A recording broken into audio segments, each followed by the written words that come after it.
Hello everyone, Professor Cicerelli here. Got another grammar video for you. We're going to be continuing talking about punctuation. Punctuation is super important in your sentences. Punctuation, um, in some ways, I don't want to say more than the words you choose, but punctuation really helps the reader understand the meaning in your sentence, how to group things, how to not group things. Um, the punctuation you use tells the reader how to read the words on your page, and leaving out all punctuation you would see would quickly become a mess. um, we've talked in other videos about commas. Should definitely go check those videos out. I'll link them up up here for you. You should absolutely, before you watch this video, you should also watch my video on semicolons, which I'll link up here as well. So we're going to talk today not about semicolons. Semicolons were, if you remember, they were the period on top, then a comma underneath. Full colon, the colon, as it's called, is two periods on top of each other. You've all seen this in like Telling Time, and we'll talk about some other examples too. Now, what I found with colons is these are almost never used. I was talking in my comma video that people either leave out commas too much, they put them in too much. With semicolons, they leave them out generally. And with colons, I almost never see colons in student writing, which is a shame because it's actually a great punctuation mark. It's super. In some ways, it's much more versatile than the semicolon even. But the colon is radically underused, and it shouldn't be. Most people's experience of the colon, rather, if I ask students where colons go in a sentence, they almost always say, well, before a list. You put them before a list. Have you said that before? Just put it before a list. Well, that's partially true, but that's nowhere near the whole story when it comes to colons. Okay? Once you understand the very simple rule that's behind the colon, and this is sort of the shame of the fact that it's not used more, is because the rule that underlies the colon is so simple that once you learn it, you should be able to start using this punctuation mark a lot more. Okay? And that rule is, and I'm about to tell it to you right now, that rule is a colon is used after an independent clause. So let me say that again. Colon's used after an independent clause. And then what follows, so we saw with the semicolon, it had to be two independent clauses, right? With a colon, as long as what comes before the colon is an independent clause, complete sentence that stands on its own, what can come after the colon is anything. Anything. Okay? As long as whatever comes after that colon, as the book tells you, as long as it explains or elaborates upon something in the independent clause. Isn't that easy? That's kind of simple. As long as you have an independent clause before the colon, whatever comes after it doesn't matter, as long as it in some way explains or expands upon or elaborates upon what comes before it. That's it. Okay. So now you're probably like, well, why haven't I been using this more? Hopefully you've been thinking that. But it's super simple. So all you have to do is check to make sure what comes before it is an independent clause. Okay? Go back. If you don't remember what an independent clause is, go back and watch my video on, I think it's phrases and clauses. Yeah, go back and watch that. So that's it. So let's check. Let's look at a couple sentences. I'll do an exercise with you, and then I'll send you off on your own to try some of these. Okay. So what I remember best. Let's look at this example here. What I remember best, strangely enough, are the two things I couldn't understand and over the years grew to hate: grammar lessons and mathematics. Ironic. We're having one of those right now. Now look what we got. So, what I remember best are the two things I couldn't understand and over the years grew to hate. Complete sentence? Absolutely. What I remember best. Subject. Are. Verb. Okay? And then what comes after them, we've talked about this. Not an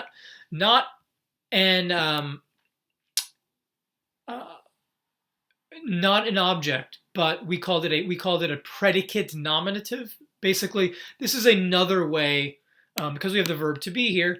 The two things I couldn't understand. This is another way of naming the subject, which is what I remember best. Okay, so not the object, but it's another way of naming my subject. So you could think of it also as the subject connected to subject. But I've got a subject, I've got a verb, and this sentence does stand on its own. Okay? So, what comes after it?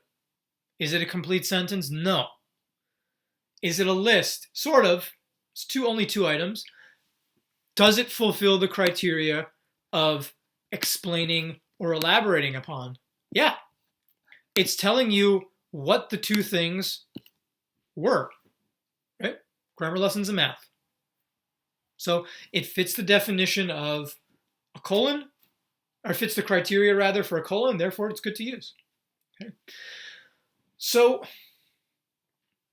before we move on to the next sentence, why use it? Could I also use a comma here? Yeah, you could. You could.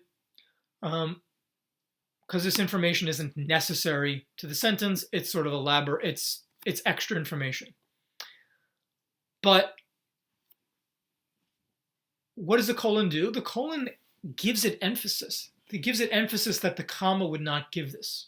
Okay, so if I really want to, do I want to stress these two things in this sentence? Yeah, I do. Okay, these are the things that I remember best. Okay, so I might want an added level of emphasis. That's why I use the colon. Okay. In my semicolon video, I went through, what, in terms of the length of a pause given to certain punctuation.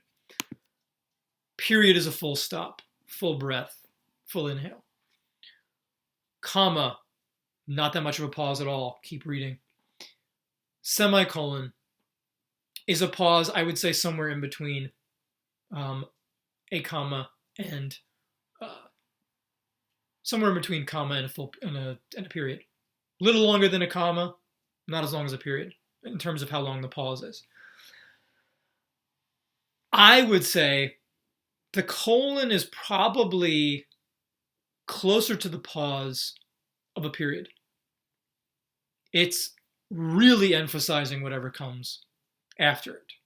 Okay, so it's not like a comma where you just read right through. Okay? So if I really want to emphasize the information that's elaborating or expanding upon something in the independent clause, I really want to emphasize it, the colon might be what I use. Okay? So again, it comes down to that issue of style. Not necessarily of grammar, but of style. That, do I put a comma here? Do I put a colon here? Well, it's a style question. Okay?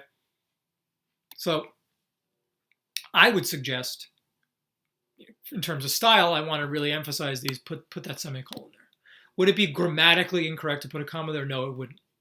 But style-wise, I like the colon there better. All right, let's do one more. And then we'll look at a couple other places where colons show up. Like this sentence, at the level of your sentences, this is going to be the one that's most of the time when you've got an independent clause followed by an elaboration or explanation. But you got a couple other ones, and we'll look at them like time, etc. We'll look at that after. Okay. Let's look here. I sized him up as fast as possible. I sized him up, looked at him, as much as possible. Okay. Do I have an independent clause here? I should, otherwise I'm using this colon incorrectly. It looks like I do. I is my subject. Sized, verb, him, object. As fast as possible is, that would be our adverb. Okay. So, adverb, I think so, yeah. I think in this case, yeah. All right, so I've got independent clause, okay? What comes after it? Tight black velvet pants pulled over his boots, black jacket, a red green yellow scarf slashed across around his neck. Okay. It looks like a list, and just like a good list, it's got commas separating each item in the list. Is this list explaining or expanding upon what comes in the independent clause? Yeah. What's it telling us? It's telling us what he looks like. What's he wearing? Right? Now, so I've got an independent clause, then I've got information, noun information, clothing items, each item in the list, noun item, to describe or expand upon what he's wearing. Okay, so that works. What would not work? Okay, listen to this sentence. I should have brought my I don't have my tablet with me. But what if I said instead he was wearing tight black velvet pants pulled over his boots, black jacket, and then the last one.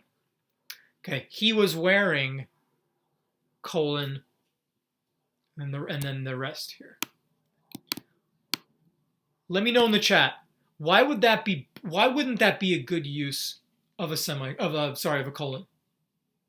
Okay, leave that down in the chat. If I said what he was wearing tight black pants, why would that not be a good use of a colon? Put that down in the comments for me. Let me know. It wouldn't be, and I want to see if you get it right about why not. Okay, let's do one exercise together, and then I'll let you do the rest. Okay, so let's do.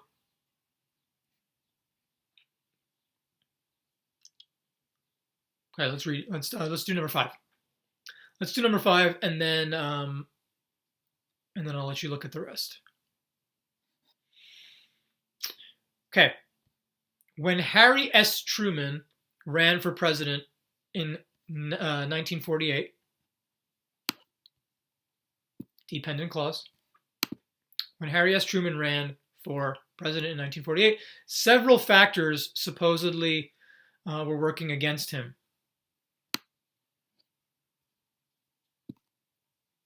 Okay, so this whole thing.